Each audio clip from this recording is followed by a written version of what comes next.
ये ले भिखारन, प्रसाद खा लियो। धन्यवाद भैया। एक मिनट, यह आवाज तो देविका की है ना? देविका?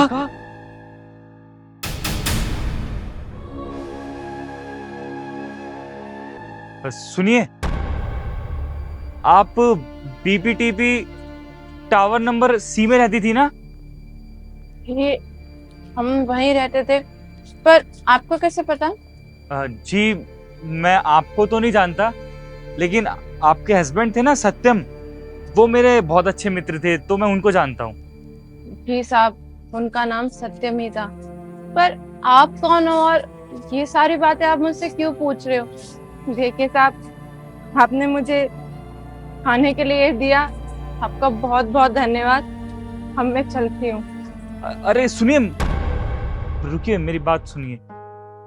आप इतने अच्छे फ्लैट में रहती थी, बीपीटीबी में, लग्जरियस फ्लैट है वो, तो उसे छोड़कर आप ऐसे यहाँ पे मंदिर में इस हालत में, पर कैसे? देखिए साहब, आप मेरे लिए एक अनजान इंसान है, और एक अनजान इंसान से मैं अपनी निजी जिंदगी के बारे में क्यों बातें शेयर करूं? जो कुछ भी था, हम दोनों पति पत्नी के बीच में था, और आगे भी कुछ होगा ना, सही या गलत, वो हम दोनों पति पत्नी के बीच में ही रहेगा। मैं आपको कुछ और नहीं बता सकती। देखिए, मेरी बात सुनिए, मैं समझ सकता हूँ मैं आपके लिए एक अजनबी इंसान हूँ, और शायद आप यही सोच के मेरे से खुल के बात नहीं कर पा रही हैं। देखिए, अगर आप कोई परेशानी तकलीफ में है तो आप मुझे बेझिझक होकर सब कुछ बता दो। शायद, क्या भरोसा, मैं आपकी कुछ मदद कर पाऊँ, मेरी तरफ से कोई आपकी हेल्प हो जाए। नहीं साहब, मेरे पति तो मुझसे बहुत ज्यादा प्यार करते थे। हम दोनों ने लव मैरिज करी थी, दोनों परिवार वालों के खिलाफ जाके। दोनों परिवार वाले हमसे खुश नहीं थे, लेकिन हम दोनों एक दूसरे से बहुत ज्यादा प्यार करते थे, इसलिए हमने शादी कर ली। लेकिन शादी के बाद ना, मेरी जिंदगी बद से बदतर हो गई। उनकी माँ और उनकी बहन मुझे बिल्कुल भी पसंद नहीं करती थी, आए दिन मेरे पे अत्याचार करती थी, और हमेशा मुझे ताने देती थी, घर का वारिस चाहिए, वारिस चाहिए। पर साहब, आप एक बात बताइए ना, ये सब क्या हमारे हाथ में? नहीं, ये सब तो इस ऊपर वाले के हाथ में है कि किसकी झोली में कौन सा फूल डालना है। आप बताइए, इसमें मेरी गलती क्या है? मेरी गलती ना होते हुए भी मुझे इतने सारे ताने सुनने पड़े, इतने अत्याचार सहना पड़ा। पर क्या कर सकती थी? लव मैरिज करी थी, मेरे घर वाले भी मुझसे बहुत नाराज थे।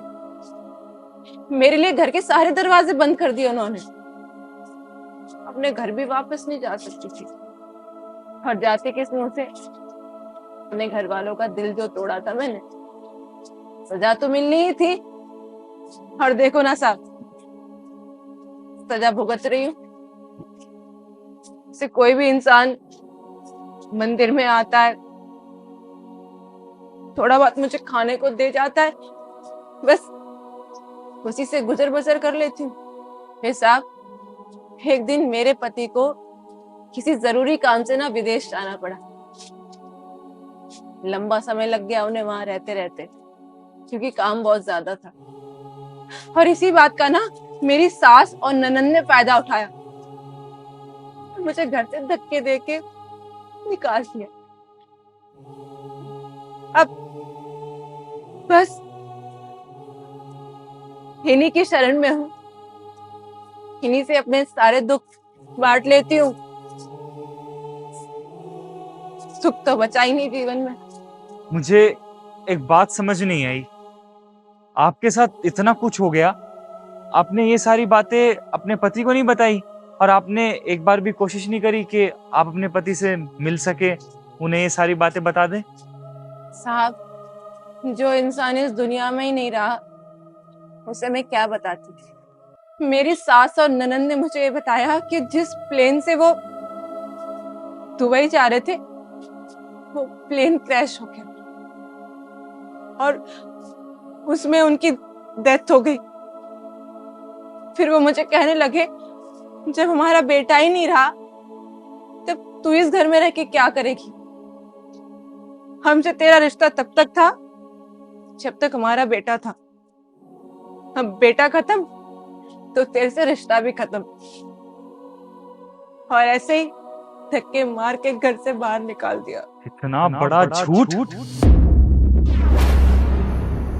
देविका, अभी मैं जिंदा हूँ। सत्यम, तुम? हाँ, मैं। सत्यम, तुम कहाँ चले गए थे? अच्छा हुआ तुम मुझे वापस मिल गए। देविका, मुझे माफ करना। एक बहुत बड़ा सच है जो मुझसे छुपाया गया। जब मैं विदेश से अपने घर लौटा तो मेरी माँ ने ये कहा कि जब हमारे बच्चे की डिलीवरी हो रही थी, उस डिलीवरी के दौरान तुम और मेरा बच्चा दोनों खत्म हो गए।